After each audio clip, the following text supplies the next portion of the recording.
This way.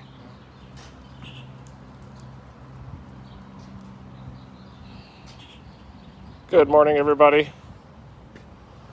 Hoping that Gizmo will go to the bathroom here soon, ahead of a significant severe weather day today, including the threat of a derecho happening later on today. There's a large enhanced risk across a big swath of the northern and central plains, and it does look like all hazards are possible. Initially, after the first few hours of supercell initiation will happen first in the vicinity of the surface low in northeastern Montana, and about a 990 surface low is forecast to eject across eastern Montana. And usually the best shear is located on the northeastern side of that surface low, and that's where we're going to be targeting initially, northeastern Montana.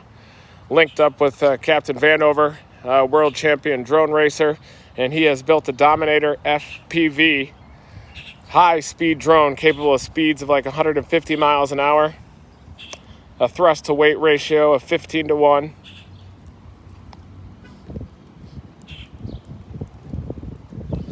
And we're off and moving.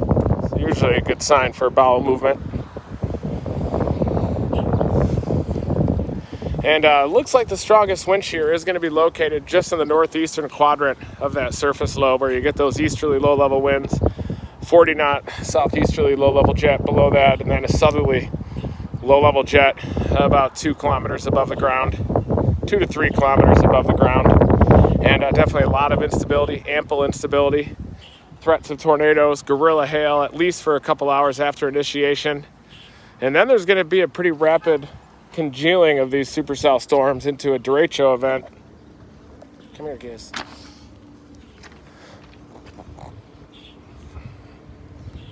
Let's keep going.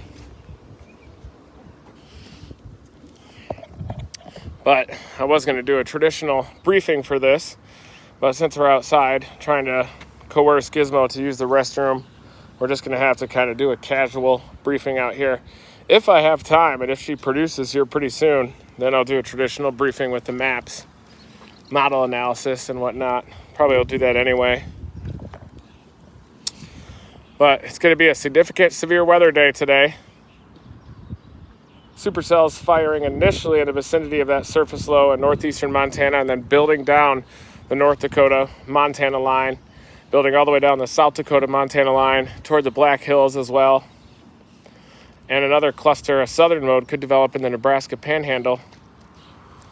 Well, I think that there's going to be a large, moderate risk issued.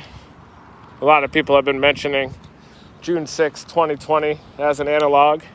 And I do think that we're going to be throwing around the D word for this event, derecho. But I also think that the tornado potential is quite high for this event. So I think that tornado potential is going to be substantial with this event, especially after the first couple hours post-initiation.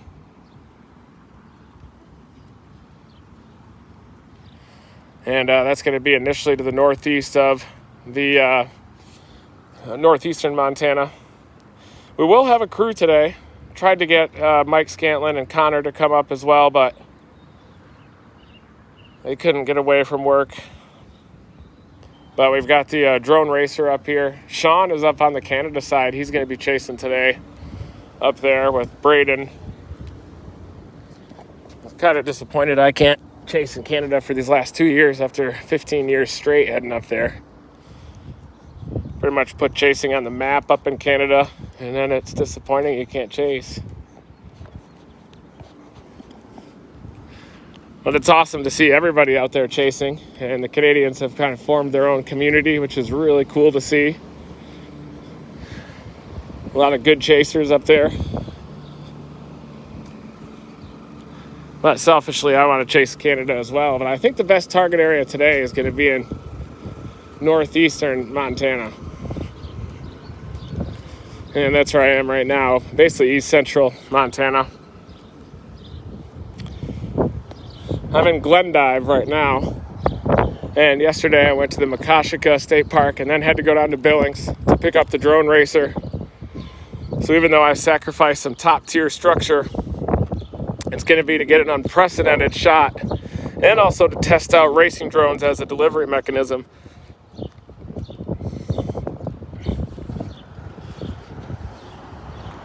Beautiful sky out here.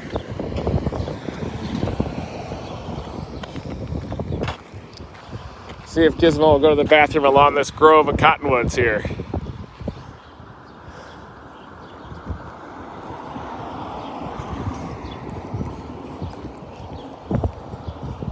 Penny's Diner shuttle, that's cool.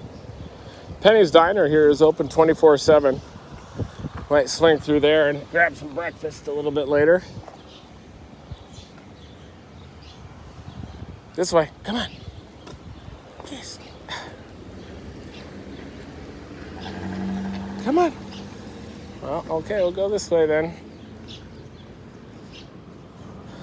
Saw a baby bird over here, and the robin, I think, is tending to the bird, I hope. They're not supposed to pick up the bird and put it in the nest, or it's going to have big problems.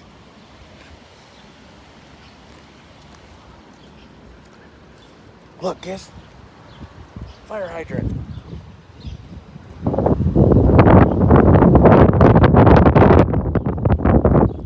I've had this little dog for 12 years. She's seen tornadoes in 8 straight years.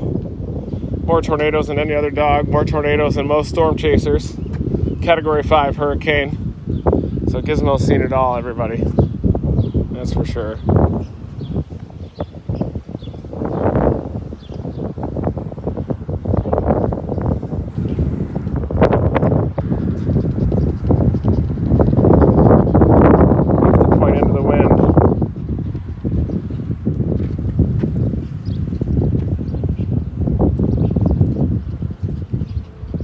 It definitely feels very moist out here, very warm. We saw some potatoes, caprocks, goblins yesterday, formations of the Badlands here in Montana.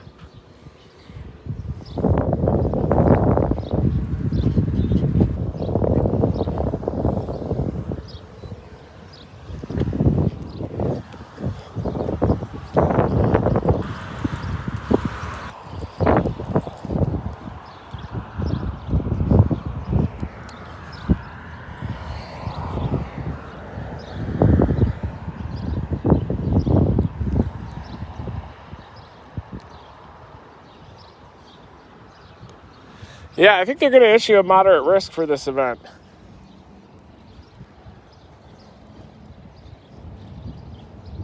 Big wind threat expected.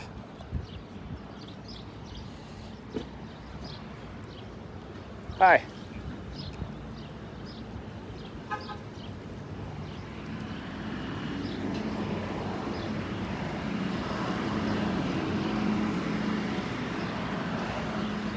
No.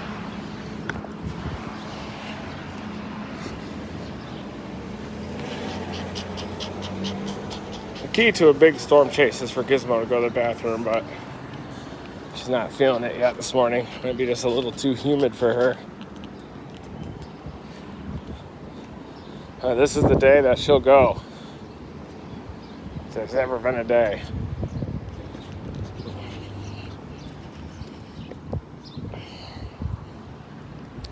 Well, we've already been outside here for 45 minutes or so.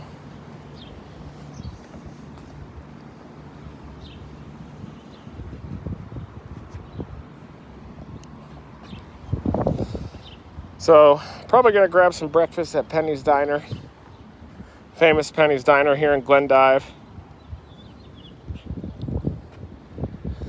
Well, you can't do everything all at once. You just got to go to the bathroom first. And it has to happen during this walk. And then a big drink. She drank a bunch of water, pre-hydrated before this walk. And you got to do one thing at a time here with baby Gizmo.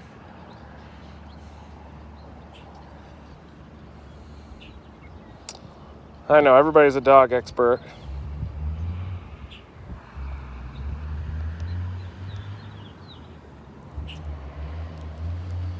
I think sometimes Gizmo just takes a couple days in between stools every now and then, especially on the road with the road diet.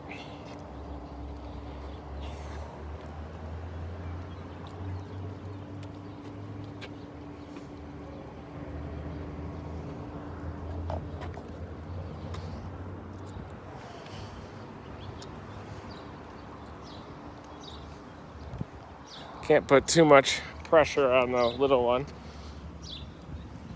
She doesn't go, she doesn't go.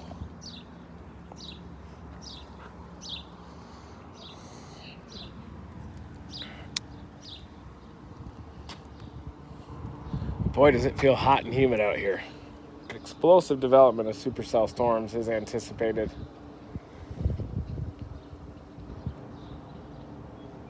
Oh yeah, she knows what she's doing. She's playing stall ball. She just doesn't like to go. She never really liked to go to the bathroom much. But dew points rising up through into the upper 60s.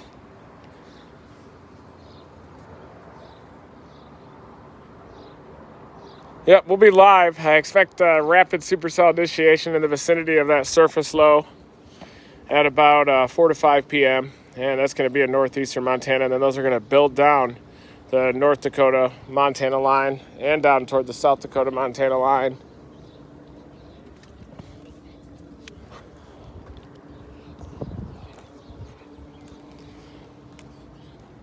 Usually when Gizmo is trying to go back inside, that means she has to go to the bathroom.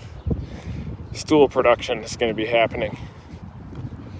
So basically the parameter space, we're going to be talking about 4,000 surface-based CAPE up here, about 200 0 to 1 kilometer storm relative helicity. So probably the more high-end setup we've chased yet this year. Probably since a few high risks down in the Mid-South. Maybe the moderate risk in the Texas Panhandle. Those were some big events, but this definitely rivals those events, certainly. Maybe not in terms of the raw tornado threat, but in terms of the overall significant severe weather threat. More of a derecho threat with this one. Long-lived squall line event.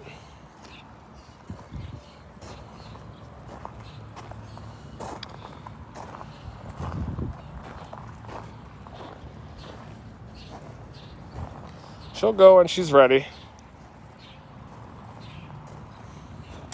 Yeah, that's what'll happen. We'll be 5 miles down the road, and she'll be squatting in Dominator 4.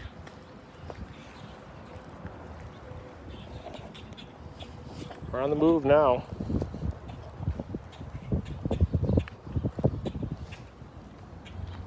After this event, too, it looks like there's a period of some downtime. I'll be able to get back after it.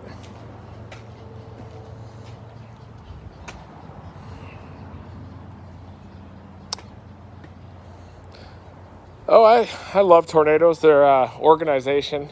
I hate the dark side that they leave behind. But just the incredible organization that has to come together to produce a tornadic storm.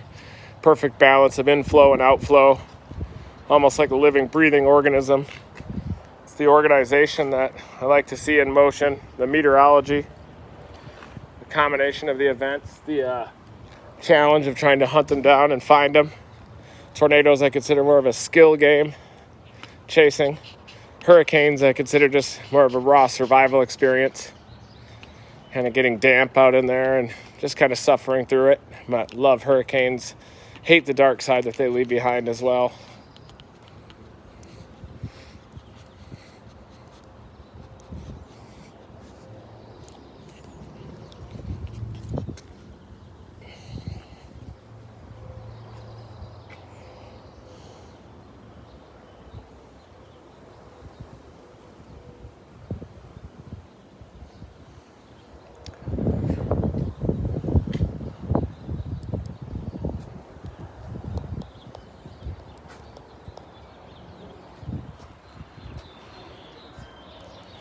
Just got a message from a chaser friend who, of course, isn't up here that said he fears a full-scale, rapid upscale development, but you can't be dominated by fear.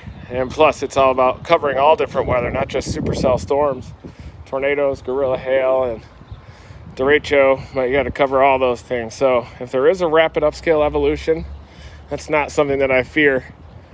That's something that I'll cover and chase and intercept. Upscale meaning growth from storm scale to low mesoscale to higher end mesoscale as it congeals into a convective element. But up here northeast of the surface low where you have more easterly low level winds, I don't see that happening, especially after the first couple hours of initiation. I see supercell storms Gorilla hail, tornado threat.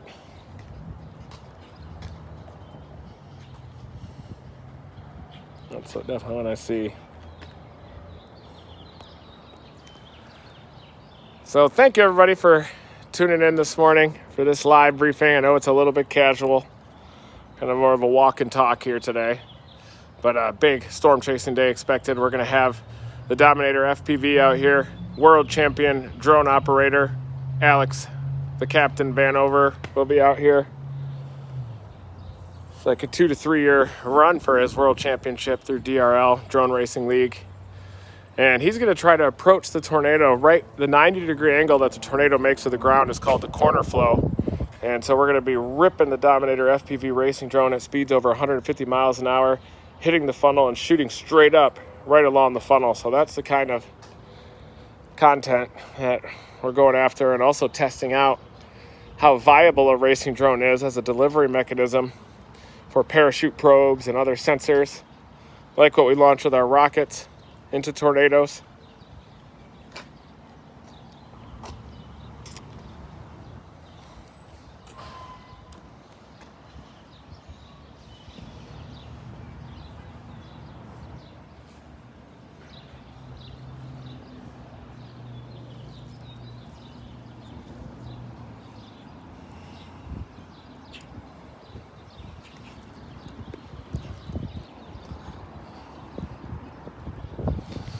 Beautiful sky out here, everybody.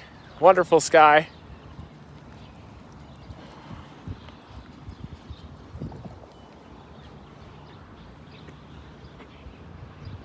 Yeah, I love this town. It's awesome in Glendive.